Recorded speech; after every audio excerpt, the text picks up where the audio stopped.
Hi all, welcome back. आज की class में वेस्पर थ्योरी लेनी है, valence shell electron pair repulsion theory. Last class हमने हाइब्रिडाइजेशन के कॉन्सेप्ट्स कंप्लीट किए थे और उसका एक प्लेलिस्ट बनाया। आपको जो भी डाउट है आप उस प्लेलिस्ट में जाके अपने हाइब्रिडाइजेशन का कॉन्सेप्ट कंप्लीट कर सकते हैं। ठीक है, जो आज का टॉपिक है वो है valence shell electron pair repulsion theory. मेरा नाम है तोशी शर्मा और आप मुझे देख रहे हैं होम केमिस्ट्री क्लासेस में।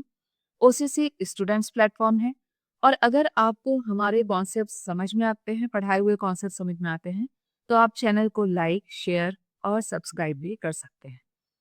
आज का टॉपिक है, अच्छा ये टॉपिक हुआ क्यों, सबसे पहले तो ये समझिए कि जो लुईस था, लुईस ने जो डॉट स्ट्रक्चर दिया था, ही वॉज उसका एक जो डीमेरिट था, that was he was not able to he was not able to able to explain the shape।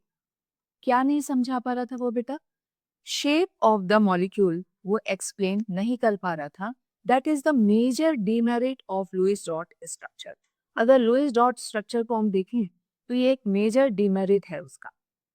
अब हम बात करते हैं, क्योंकि वो शेप नहीं समझा पा रहा था, देयरफॉर सैडविक और पॉवेल ने सबसे पहले 1940 में दी रिपल्शन थ्योरी। क्या दी? Repulsion theory. अब रिपल्शन थ्योरी हम अभी पढ़ रहे हैं, अभी उसके पोस्टुलेट्स हम कंप्लीट करेंगे और उस थ्योरी को एक अलग लेवल पे उसको और अच्छे से प्रेजेंट किया, रिवाइव किया बोल सकते हैं, नाइहोम एंड गैलेस्पी ने 1957 में। और उन्होंने दिए अपने पोस्टुलेट्स। क्या दिए? पोस्टुलेट्स। पोस्टुलेट्स क्या होते हैं? जब आप किसी चीज पे काम करते हो, जैसे उन्होंने शेप पे काम किया, मॉलिक्यूलर स्ट्रक्चर के शेप पे काम किया और फिर उसको जो आप पॉइंट्स में प्रेजेंट करते हो as a theory, they are known as points, postulates. और पोस्टुलेट्स को सिंपल लैंग्वेज में बोलें तो points to present their own theory, उसको कॉन्साइज फॉर्म में क्या करना? प्रेजेंट करना इज द पोस्टुलेट्स। तो नाइनहोम और गैलेस्पी ने 1957 में इसको प्रेजेंट किया था। अच्छा, वी वैलेंस है ना, S shell, E electron, P pair और R repulsion. Valence shell electron pair repulsion theory समझ में आता है? काम क्या है इसका? ये थ्योरी आपको क्या देगी? ये थ्योरी आपको दो चीज बहुत ही क्लियरली समझा देगी। एक तो है ज्योमेट्री, क्या समझाना है इसको आपको? एक तो समझाना है इसको शेप और एक देना है आपको ज्योमेट्री। ज्योमेट्री भी समझाएगी और शेप भी एक्सप्लेन करेगी। तो कंप्लीट स्ट्रक्चर का नॉलेज अगर आपको लेना है किसी भी मॉलिक्यूल का, तो आपको क्या पढ़ना पड़ता है? वेस्पर थ्योरी पढ़नी पड़ती है। ठीक है, पोस्टुलेट्स पे भी आएंगे, लेकिन उससे पहले एक बेस देख लेते हैं कि हमको काम कैसे करना है। हर चीज का एक बेसिक्स होना चाहिए जिस पे हमको काम करना है, करेक्ट? तो आप सबसे पहले देखो, अगर आप मुझे बोलो कि मैम आप NH3 का NH3 का स्ट्रक्चर बताइए, उसकी ज्योमेट्री बताइए और उसका शेप बताइए, तो मैं क्या लगाऊंगी उस पे? मैं लगाऊंगी उस पे वेस्पर थ्योरी। उस पे मुझे क्या लगाना है? VSEPR theory. तो सबसे पहले नोट करना शुरू कर रहे हैं, ट्रिक है। सबसे पहले आपको सेंट्रल एटम देखना होगा। सेंट्रल एटम, सेंट्रल एटम पहचानने का सबसे इजी तरीका है लेमन लैंग्वेज में जो अकेला दिखे आपको।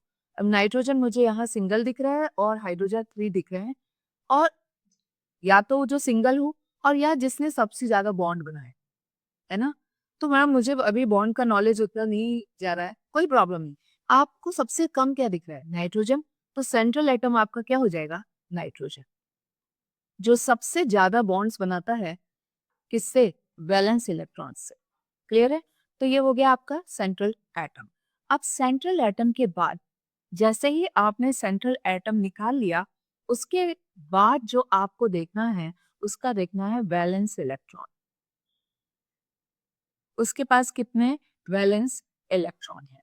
तो चलो अब देखते हैं कि जैसे नाइट्रोजन है, नाइट्रोजन के पास कितने वैलेंस इलेक्ट्रॉन होते हैं? मैम 5 होते हैं। तो 1 2 3 4 एंड 5, 5 हो गए। अब आपको देखना है कि बॉन्ड पेयर कितने हैं। बॉन्ड पेयर, बॉन्ड पेयर जो यानी जिसने शेयरिंग से बनाई है, जो बॉन्ड उसने शेयरिंग से बनाए हैं और कोवेलेंटली भी बनाए, कोऑर्डिनेट कोवेलेंटली भी बनाए। शेयरिंग से तो कोवेलेंट बनेगा, और अगर एक ही एटम दे रहा है तो वो कोऑर्डिनेट कोवेलेंट बॉन्ड होता है। तो आपको सबसे पहले देखना है कि उसने बॉन्ड कितने बनाए हैं। तो यहाँ 3 हाइड्रोजन है, करेक्ट। तो नाइट्रोजन के वैलेंस इलेक्ट्रॉन है 5, ये रेड में मैंने कर दिए। और 3 जो हाइड्रोजन है वो अपने एक एक इलेक्ट्रॉन लगाएंगे, करेक्ट। और शेयरिंग से यहाँ क्या कराएंगे, बॉन्ड बनाएंगे। शेयरिंग से ये जो हाइड्रोजन है, 3 हाइड्रोजन जो हैं वो बॉन्ड बनाएंगे। तो ये जो शेयरिंग से बना है, शेयरिंग से जिसमें एक इलेक्ट्रॉन नाइट्रोजन का है, एक हाइड्रोजन का है, ये जो शेयरिंग से बना है इसको हम क्या बोलते हैं, बॉन्ड पेयर। शेयरिंग से क्या बना है, कोवेलेंट बॉन्ड। और कोवेलेंट बॉन्ड को हम क्या बोलते हैं, हम बॉन्ड पेयर बोलते हैं। तो कितने बॉन्ड पेयर हैं यहाँ पे, ये 1 बॉन्ड पेयर हो गया, ये भी शेयरिंग से बना है, सेकेंड बॉन्ड पेयर, और ये हो गया थर्ड बॉन्ड पेयर। ये समझ में आ गया। तो हमको क्या देखना है, बॉन्ड पेयर देखना है। उसके बाद हमको क्या देखना है, लोन पेयर देखना है, लोन पेयर। अब लोन पेयर क्या है, लोन पेयर यानी जोड़ा, पेयर ऑफ इलेक्ट्रॉन। तो आपको कितने दिख रहे हैं, यहाँ पे एक पेयर दिख रहा है जिसने कोई भी बॉन्ड नहीं बनाया है। It's a pair of electron, pair means 2 का, करेक्ट। तो ये 2 इलेक्ट्रॉन का पेयर है, तो इसको बोलते हैं लोन पेयर। क्या बोलते हैं, लोन पेयर। तो जब भी आपको वेस्पर के क्वेश्चंस आते हैं तो सबसे पहले आप देखिए कि सेंट्रल एटम कौन है, उसके वैलेंस इलेक्ट्रॉन कितने हैं, फिर वो कितने बॉन्ड पेयर बना रहा है, और उसमें कितने लोन पेयर है। क्लियर होता है, क्रिस्टल क्लियर होता है। तो ये काम करने के बाद आपको वेस्पर समझ में आएगा, फिर उसका शेप समझ में आएगा, और फिर उसकी ज्योमेट्री भी समझ में आएगी। तो अब हम पोस्टुलेट्स की तरफ आगे बढ़ते हैं। बेसिक समझ में आ गया कि करना क्या है, जब भी कोई मॉलिक्यूल आए तो बस सेंट्रल एटम देखना है, वैलेंस इलेक्ट्रॉन उसके देखने हैं, कितने बॉन्ड पेयर बना रहा है वो देखना है, और कितने लोन पेयर वो बना रहा है ये देखना है। तो अब आया एनसीईआरटी का पोर्शन जो कि है पोस्टुलेट्स, जो कि क्या है बेटा, पोस्टुलेट्स है। तो अब इस पे काम करना शुरू करते हैं। शुरू करें, तो लिखना शुरू करिए, समझना शुरू करिए, पोस्टुलेट्स पे काम शुरू करेंगे। अब जैसे मैंने जो आपको एग्जांपल दिया था वो NH3 का था, तो उसको मैं एक साइड में लिख लेती, यहाँ पे ये है N, ये इसका लोन पेयर, ये है इसके बॉन्ड पेयर, ठीक है, लोन पेयर और बॉन्ड पेयर। अब पोस्टुलेट नंबर 1 पढ़िए। Shape of molecule depends upon number of valence shell electron. ये इसके पास वैलेंस शेल इलेक्ट्रॉन कितने हैं, तो इसका शेप डिपेंड करेगा, NH3 का शेप डिपेंड करेगा कि उसके पास वैलेंस इलेक्ट्रॉन कितने हैं। नाइट्रोजन के पास जो सेंट्रल एटम है उसके पास वैलेंस इलेक्ट्रॉन कितने हैं, वैलेंस इलेक्ट्रॉन कितने हैं। क्यों, क्योंकि वैलेंस इलेक्ट्रॉन ये डिसाइड करते हैं, वैलेंस इलेक्ट्रॉन क्या डिसाइड करते हैं, लोन पेयर कितने बनेंगे एंड बॉन्ड पेयर कितने होंगे, बॉन्ड पेयर कितने होंगे।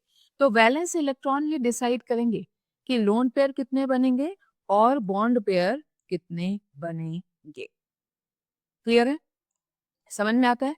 तो पहला एनसीईआरटी यही बोलता है कि the shape of the molecule, कोई भी मॉलिक्यूल का शेप डिपेंड करेगा number of valence shell electron pair, valence shell में कितने इलेक्ट्रॉन पेयर हैं।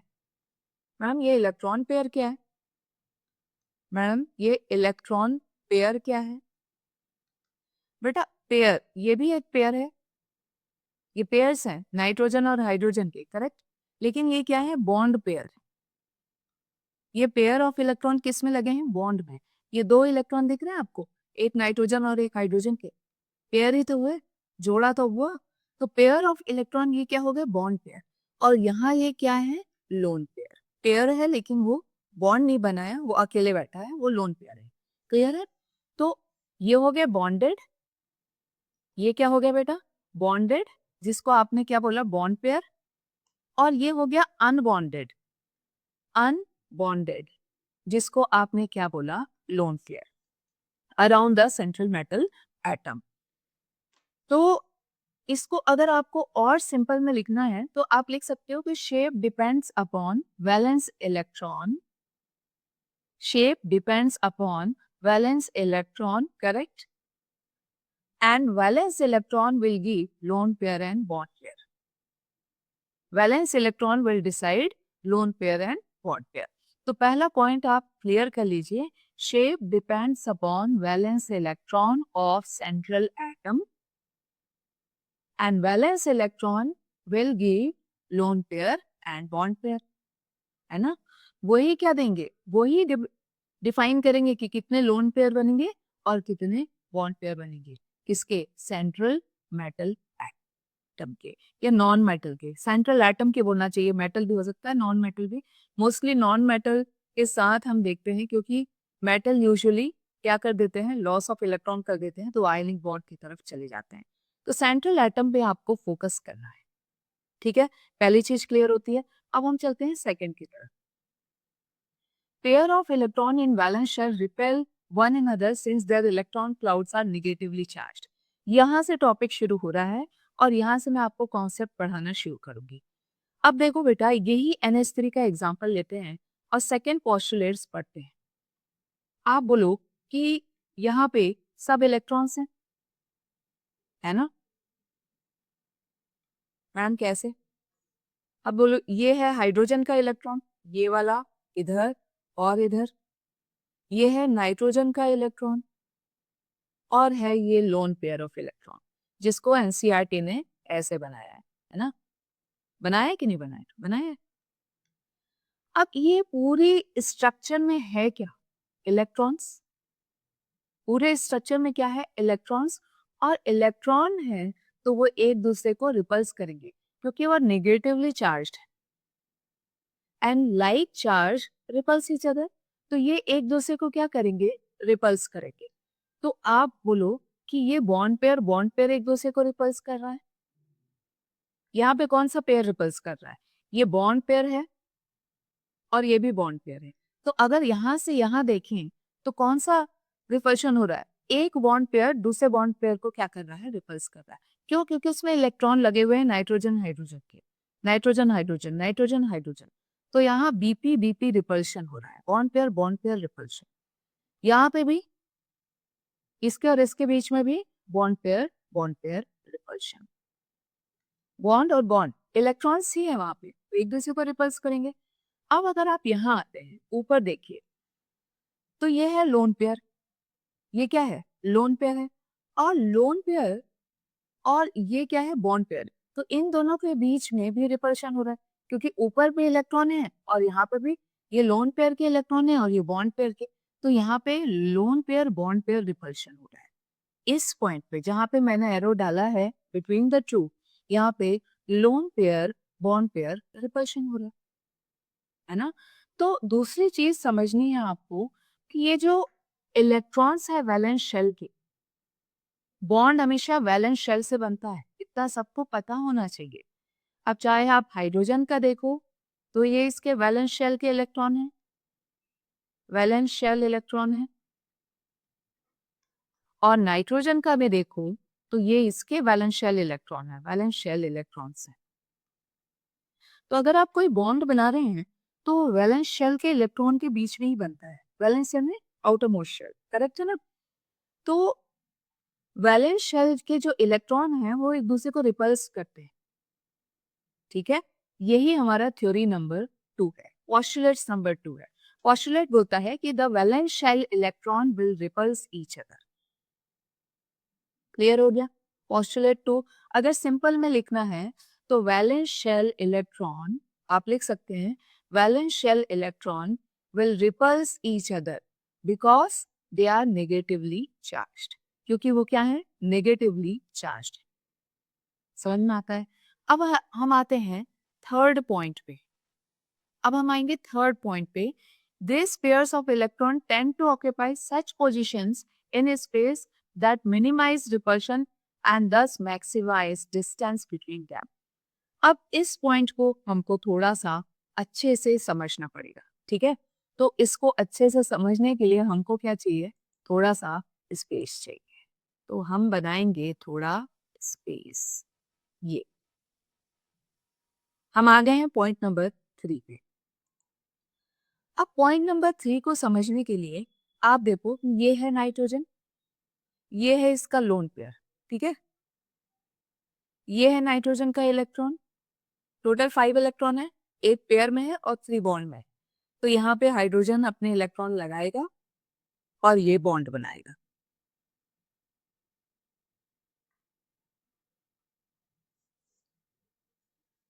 अब आप यहाँ पे समझने वाली बात है कि मैम रिपल्शन तो हो रहा है.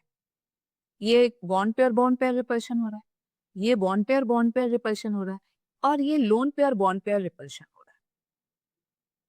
अभी ऊपर समझाए हैं, इस पॉइंट पे समझ के आ रहे हैं कि यहाँ पे loan pair bond pair repulsion है, यहाँ पे LP-VP रिपल्शन है ना, और यहाँ पे BP-VP repulsion. Bond pair repulsion, bond pair repulsion.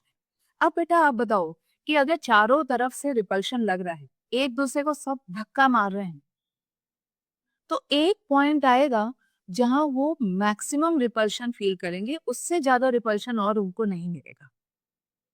Madam थोड़ा और क्लियर समझाएंगे? बिल्कुल. अब इसका एक एग्जांपल लेते हैं कि हम जब प्राइमरी में थे तो प्लेग्राउंड में जाते थे और हमको पीटी टीचर बोलते थे कि बेटा गोला बनाओ. बोलते थे मेक अ सर्कल. तो हम क्या करते थे, दूसरे बच्चे का हाथ, one from this side, one of our friend, एक फ्रेंड इधर, और पूरे बच्चे गोले में गोला बना रहे और एक दूसरे को खींचते थे to the maximum we can stretch. उससे आगे हमारा और उनके तरफ कोई भी रिपल्शन नहीं होता था, उससे ज्यादा कोई भी स्ट्रेचिंग नहीं होती थी. तो जब आप गोला बनाते थे तो मैक्सिमम एक दूसरे को क्या करते थे? स्ट्रेच कर देते थे और फिर चुपचाप आप खड़े हो गए. अब ना वो बच्चा आपको तंग कर सकता है, ना आपका लेफ्ट वाला फ्रेंड आपको तंग कर सकता है. That is the maximum repulsion. वो आप क्या कर रहे हैं? एक दूसरे को मैक्सिमम रिपल्शन दे रहे हैं. अब वही चीज आप यहाँ लगाइए, यही कॉन्सेप्ट अब आप यहाँ लगाइए कि ये एक बच्चा, ये दूसरा बच्चा, ये तीसरा और ये fourth one, they are repelling each other. तो जब मैक्सिमम रिपल्शन दे देंगे, उससे ज्यादा वो एक दूसरे को और रिपल्शन नहीं दे सकते. उससे ज्यादा वो एक दूसरे को और रिपल्शन क्या कर सकते हैं? दे नहीं सकते. क्लियर है? तो वो वहां रुक जाएंगे. तो फॉर एग्जाम्पल नाइट्रोजन कुछ ऐसा रुक गया. ये नाइट्रोजन, इधर हाइड्रोजन, ये हाइड्रोजन और ये हाइड्रोजन, ऐसा रुक गया. अब इसकी ये ज्योमेट्री है, ये इसकी क्या हो गई? ज्योमेट्री हो गई. ये इसकी क्या हो गई? ज्योमेट्री हो गई. क्लियर है? तो एक दूसरे को जब इलेक्ट्रॉन मैक्सिमम रिपल्शन दे देते हैं, उससे ज्यादा और रिपल्शन नहीं दे सकते, और वो जहां रुक गए वो उनकी क्या हो गई? ज्योमेट्री हो गई. जैसे NH, ये वाला NH अब दूसरे को और रिपल्शन, ये मैक्सिमम रिपल्शन है, ये मैक्सिमम रिपल्शन है, ये दोनों का मैक्सिमम रिपल्शन है, और ये दोनों का मैक्सिमम रिपल्शन है. तो ये इनकी क्या हो गई बेटा? ज्योमेट्री. ये है आपका थर्ड पॉइंट. तो थर्ड पॉइंट को अगर इजीएस्ट वे में लिखना है तो आप क्या लिखेंगे कि valence electrons will repulse each other to the maximum repulsion and get their geometry. To the maximum repulsion, आप और ऐड कर सकते हो so that they cannot feel repulsion from each other, and finally getting their geometry. Finally उनका जो होगा वो उनका क्या होगा, ज्योमेट्री होगा। वो उनका क्या होगा, ज्योमेट्री होगा। शेप नहीं बोला मैंने, शेप नहीं बोला, ज्योमेट्री बोला है। ठीक है, तो finally that is the geometry, तो वो उनकी क्या हो जाएगी, ज्योमेट्री हो जाएगी। अब अगर NH3 की ज्योमेट्री आप अगर यहाँ देख रहे हैं तो ये ज्योमेट्री कैसे दिख रही है आपको। अब टॉपिक पे आ जाए। NH3 की ज्योमेट्री मुझे टेट्राहाइड्रल दिख रही है। ये H, ये H, ये H, ज्योमेट्री की बात कर रहे हैं। ये हो गई इसकी ज्योमेट्री।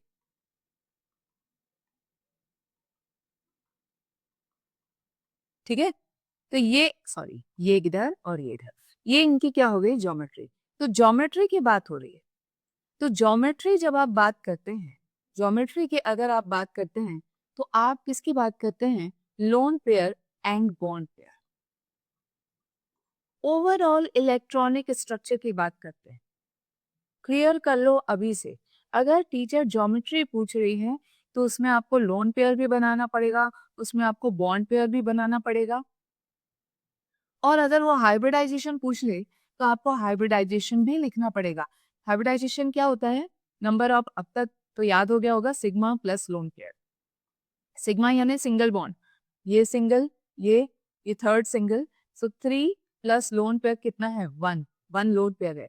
तो हाइब्रिडाइजेशन का नंबर आया 4, 4 का मतलब होता है sp3।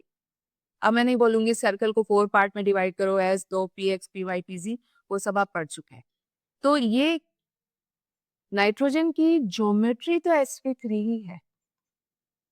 देयरफॉर ये इसकी ज्योमेट्री कैसी दिख रही है, टेट्राहेड्रल दिख रही है।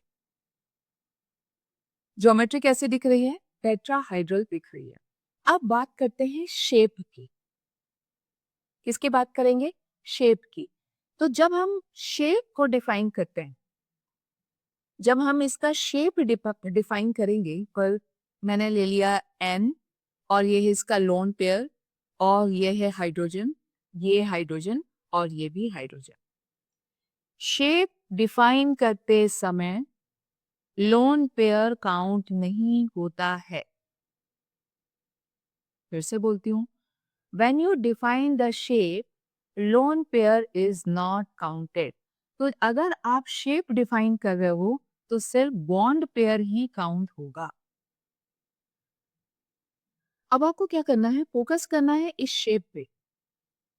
ये जो बॉन्ड पेयर ने जो शेप बनाया है, ट्राइगोनल बनाए हैं, है ना, ट्राइगोनल बनाया है और पिरामिडल भी बनाया है। तो पिरामिडल अगर आपको फील करना है पिरामिडल, तो मैं कोशिश करती हूँ ये वाला लेके। तो ये हो गए, ये देखिए trigonal, 3 corners are there and pyramidal. तो ट्राइगोनल पिरामिडल इसका क्या होगा, शेप होगा, ट्राइगोनल पिरामिडल। 3 कॉर्नर्स है ना, 1 2 3, और ऊपर से पिरामिड। नाइट्रोजन के पास ऐसे फील करो तो पिरामिड दिख रहा है आपको। ट्राइगोनल पिरामिड इसका क्या होगा, शेप होगा। बॉन्ड एंगल की बात करें तो 107 डिग्री होगी। Bond pair trigonal pyramidal, bond angle की अगर हम बात करें तो 107 डिग्री होगा।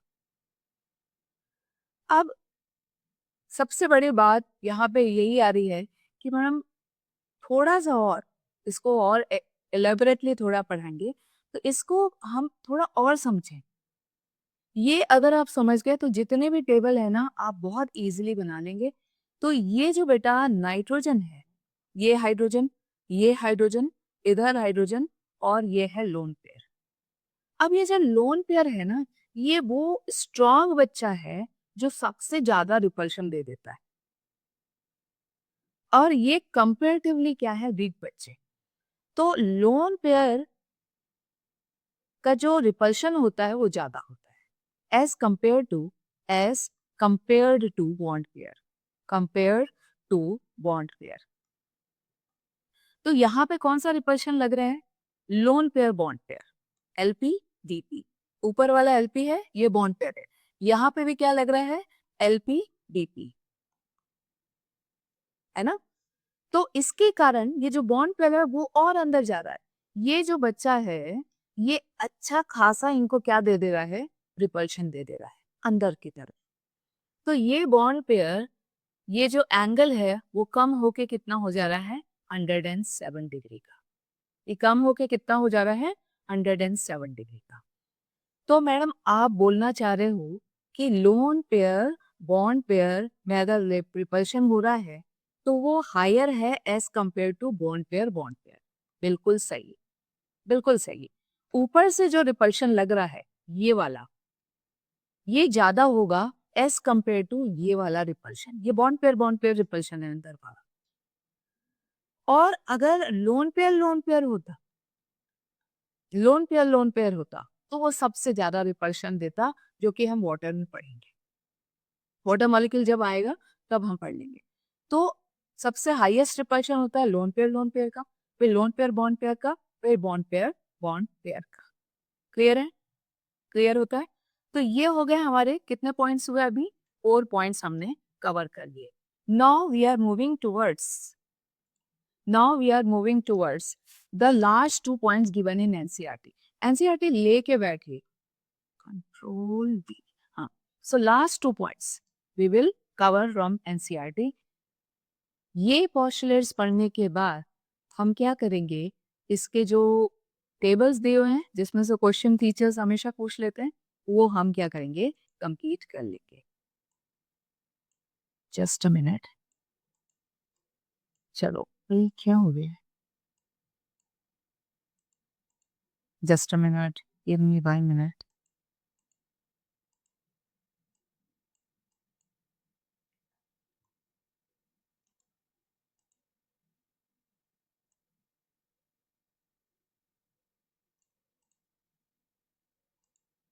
Now let's see here. First point completed, second completed, third completed, fourth completed. Now come to the fifth point. The multiple bond is treated as a single electron pair, and the 2 or 3 electron pairs of multiple bond are treated as a single super pair. अब इसका example, अब मतलब क्या हुआ? बेटा जैसे carbon dioxide है, तो कार्बन सेंटर में, ऑक्सीजन इधर, और लुईस डॉट स्ट्रक्चर पढ़ा है तो वो मुझे समझाने की जरूरत नहीं है। ये कुछ ऐसा आएगा, है ना? हाँ कि नहीं? ये सिग्मा, ये सिग्मा, ये पाई, ये पाई। मैम नहीं समझना है, ठीक है। कार्बन के पास कितने इलेक्ट्रॉन्स होते हैं? Valence electron 1 2 3 4। उसने एक बॉन्ड बनाया ऑक्सीजन के साथ, ये वाला बॉन्ड भी बनाया ऑक्सीजन के साथ, और ये 1 2 3 4 और ये 5। अब इसका एक इलेक्ट्रॉन बचा हुआ है तो वो यहाँ डबल बॉन्ड बनाएगा कार्बन के साथ, और वैसे ही 1 2 3 4 5, और ये इलेक्ट्रॉन 6 बचा हुआ है तो वो डबल बॉन्ड बनाएगा। तो कार्बन और ऑक्सीजन के बीच में क्या होता है? डबल बॉन्ड होता है ना? तो मैडम आपने लीनियर क्यों बनाया? आपने इसको लीनियर क्यों बना दिया? लीनियर इसलिए बनाया है क्योंकि ये इलेक्ट्रॉन पेयर्स हैं और ये अपने आप को मैक्सिमम रिपल्स करेंगे। और जब सेंट्रल एटम के पास 2 ही इलेक्ट्रॉन्स एटम है जो सराउंड कर रहे हैं, तो वो अगर एक दूसरे को मैक्सिमम रिपल्स करेंगे तो कितना जाएंगे? Opposite to one another. और अपोजिट टू वन अनदर कितना होता है? 180 डिग्री। तो ये कितना हो जाएगा? टोटल 180 डिग्री के अपोज में एक दूसरे से जाएंगे ऑक्सीजन। और मैडम वहां तो पाई बॉन्ड भी है ना। पोस्टुलेट तो पढ़ लो कि मल्टीपल बॉन्ड, चाहे सिंगल हो डबल हो, हम उसको कैसे ट्रीट करेंगे? As a single bond. हम यही समझेंगे कि जो सेंट्रल एटम से 2 एटम बने हुए हैं, चाहे वो डबल बॉन्ड से हो या ट्रिपल से या सिंगल से, हम उसको सिंगल बॉन्ड एज्यूम करके सोचेंगे वो एक दूसरे को रिपल्शन दे रहे हैं। अब सेंट्रल एटम के पास 2 बच्चे हैं, वो एक दूसरे को कितना रिपल्शन दे? मैडम जब तक दे सकते हैं जब तक वो एक दूसरे से अपोजिट ना हो जाए 180 डिग्री, एक दूसरे से अपोजिट ना हो जाए 180 डिग्री। तो थर्ड, सॉरी, ये जो कौन सा नंबर है 1 2 3 4 5, फिफ्थ पोस्टुलेट ये बोलता है आप सिंगल बॉन्ड के साथ काम कर रहे हो, आप डबल बॉन्ड के साथ काम कर रहे हो, आप ट्रिपल बॉन्ड के साथ काम कर रहे हो, ठीक है कर रहे हो, लेकिन treat it as a single bond. उसको आपको सिंगल बॉन्ड के जैसे क्या करना है, ट्रीट करना है। क्लियर है? Let's go to the last one. जब किसी भी मॉलिक्यूलर स्ट्रक्चर में रेजोनेंस आता है, ठीक है, रेजोनेंस आता है, तो भी two or more resonance structure can represent a molecule. Vesper model is applicable to any such structure. ठीक है, एग्जाम्पल किसका लेंगे? ओजोन का। 3 ऑक्सीजन है, तो पहले तो मैं सबको सिंगल बॉन्ड से बॉन्ड कर देती हूँ, ठीक है ना? क्लियर है? अब टोटल 3 ऑक्सीजन यानी कितने इलेक्ट्रॉन होंगे लुईस के हिसाब से? वैलेंस इलेक्ट्रॉन कितने हैं? 6 ऑक्सीजन में, तो टोटल कितने होंगे? 18 इलेक्ट्रॉन्स होंगे। तो 18 इलेक्ट्रॉन्स को मैं अरेंज कर दूं तो 1 2 3 4 है ना? अब इस पे एक पे डबल बॉन्ड दे देती हूँ, तो ये 5 6 7 8 9 10 11 12 13 14 15 16 17 एंड 18। राइट, तो इसके हिसाब से ये स्ट्रक्चर है। अब इसको थोड़ा ध्यान से देखो बेटा, ऑक्सीजन में कितने इलेक्ट्रॉन होते हैं? Valence electron 6। पहले इस पे फील करो, 1 2 3 4 5 6। हाँ 6 हो गया इसके। अब दूसरे के पास जाओ, इस सेंट्रल के पास आ जाओ, 1 2 3 4 5 एंड 6। ये दोनों इलेक्ट्रॉन इसी ऑक्सीजन के हैं, दोनों इलेक्ट्रॉन इसी ऑक्सीजन के हैं, ठीक है, इस बॉन्ड में। इसीलिए जो ये ऑक्सीजन है, जो लास्ट वाला ऑक्सीजन है, मैं कलर इसका चेंज करती, ये वाला जो ऑक्सीजन है, इसके 1 2 3 4 5 एंड 6, इसके पास 3 पेयर है, ये इधर और ऐसे। ये है लुईस डॉट स्ट्रक्चर किसका? ओजोन का। अब इस ओजोन के स्ट्रक्चर में हम रेजोनेंस दिखा सकते हैं। हम कैसे दिखाएंगे बेटा? ये अभी नेगेटिव है मैम, क्यों नेगेटिव है? इसने एक इलेक्ट्रॉन इस ऑक्सीजन का लिया है, सेंट्रल का। ये रेड वाला इसका इलेक्ट्रॉन नहीं है, ब्लैक वाली का, इसने सेंट्रल एटम से लिया है, तो ये नेगेटिव है, करेक्ट? ठीक है। अब अगर ये नेगेटिव यानी पेयर ऑफ इलेक्ट्रॉन, अगर ये यहाँ पाई बना ले तो इसका पाई इधर शिफ्ट हो जाएगा, स्टेप 1 स्टेप 2। तो कौन सा स्ट्रक्चर मिलेगा आपको? तो कौन सा स्ट्रक्चर मिलेगा? इसका रेजोनेटिंग स्ट्रक्चर क्या होगा? ऑक्सीजन ओ, और इसके पास इलेक्ट्रॉन पेयर आ गए, तो ये नेगेटिव हो गया और डबल बॉन्ड यहां आ गया, ठीक है। तो अब ये वाला नेगेटिव हो गया, समझ में आ रहा है? रेजोनेंस पड़ा है, बिल्कुल पड़ा है। तो अगर ये दोनों इलेक्ट्रॉन यहाँ बॉन्ड बनाएंगे, सबसे पहले 1 पे जाओ, ये 2 इलेक्ट्रॉन क्या करेंगे? यहाँ बॉन्ड पेयर बनेंगे। लोन पेयर क्या बना रहा है बेटा? Bond pair. तो ऑक्सीजन की वैलेंसी बढ़ेगी, तो इमीडिएटली ये जो पाई है, ये जो बॉन्ड पेयर है, वो क्या बना लेगा? Lone pair. वो क्या बना लेगा? Lone pair. बाकी इस ऑक्सीजन के पास उसका लोन पेयर है, तो अब ये नेगेटिव हो गया इधर वाला, ठीक है। तो दोनों रेजोनेटिंग स्ट्रक्चर हैं एक दूसरे के, एक दूसरे के क्या है? Resonating structure. तो अगर मैं स्ट्रक्चर 1 के ऊपर स्ट्रक्चर 2 रख दूं, तो ये कैसा दिखेगा? ये कैसा दिखेगा? एक बार डबल बॉन्ड यहां बना है और एक बार डबल बॉन्ड यहां बना है, और ये लोन पेयर है। नेगेटिव यहां भी आया, नेगेटिव यहां भी आया है। अगर आप मुझे कमेंट सेक्शन में लिखेंगे कि resonating structure of O3 and carbonate ion बना दीजिए, तो वो मैं जरूर एक सेपरेट लेक्चर उस पर बना दूंगी। तो ये रेजोनेटिंग स्ट्रक्चर्स होते हैं। तो लास्ट पॉइंट ये बोल रहा है कि जो रेजोनेटिंग स्ट्रक्चर देते हैं, कौन कौन देते हैं? O3 देता है, कार्बोनेट आयन देता है CO3 2 नेगेटिव। वेस्पर में उनको हम क्या मानेंगे? सिंगल।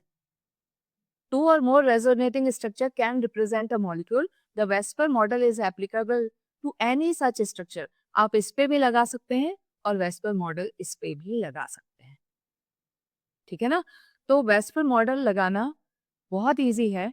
अगर आप उसके रेजोनेटिंग स्ट्रक्चर समझ भी रहे हैं तो किसी एक मॉडल को लेके आप उस पे क्या लगा सकते हैं, क्या लगा सकते हैं, उसको स्ट्रक्चर बता सकते हैं। अब आप बताइए कि ओजोन का क्या स्ट्रक्चर है। वेस्पर मॉडल लगाओ, वेस्पर मॉडल लगाओ, तो कोई भी एक स्ट्रक्चर ले ले। ये वाला ले लेते हैं। ओ डबल बॉन्ड है, उसके पास 2 लोन पेयर रहता है, याद रखना। और जो सिंगल बॉन्ड है उसके पास 3 लोन पेयर रहता है। और उस पे लगाइएगा नेगेटिव, और ऊपर वाले के पास 1 रहता है, ऐसे। अब मेरे को इसका क्या निकालना है बेटा? ज्योमेट्री तो समझ में आ गई आपको कि ज्योमेट्री इसकी पूरी ट्राइगोनल दिख रही है। अगर मैं इसको प्रॉपरली इसको यहाँ से रब कर देती हूँ और लोन पेयर यहाँ लगा देती हूँ, है ना। ज्योमेट्री अलग होती है। ज्योमेट्री में आप लोन पेयर भी काउंट करते हो, बॉन्ड पेयर भी काउंट करते हो। लेकिन अगर शेप देखूं, ज्योमेट्री तो कैसी दिख रही है? ट्राइगोनल प्लेनार दिख रही है। लेकिन अगर आप शेप देखेंगे तो शेप जब डिफाइन करेंगे तो लोन पेयर को काउंट नहीं करना है, सिर्फ बॉन्ड पेयर को काउंट करना है। तो बॉन्ड पेयर कितना बना है? ऐसे और ऐसे, एक ऑक्सीजन इधर है, एक ऑक्सीजन। हम डबल बॉन्ड इस पॉइंट पे आ जाओ। प्रीवियस पॉइंट जो था वो क्या बोल रहा था कि मल्टीपल बॉन्ड को आपको सिंगल बॉन्ड के जैसे ट्रीट करना है। तो अब आपको क्या शेप दिख रहा है? ये आपको क्या शेप दिख रहा है? ये आपको बेंट शेप दिख रहा है। ये आपको कैसा शेप दिख रहा है? बेंट शेप दिख रहा है, ऐसा मुड़ा हुआ शेप दिख रहा है।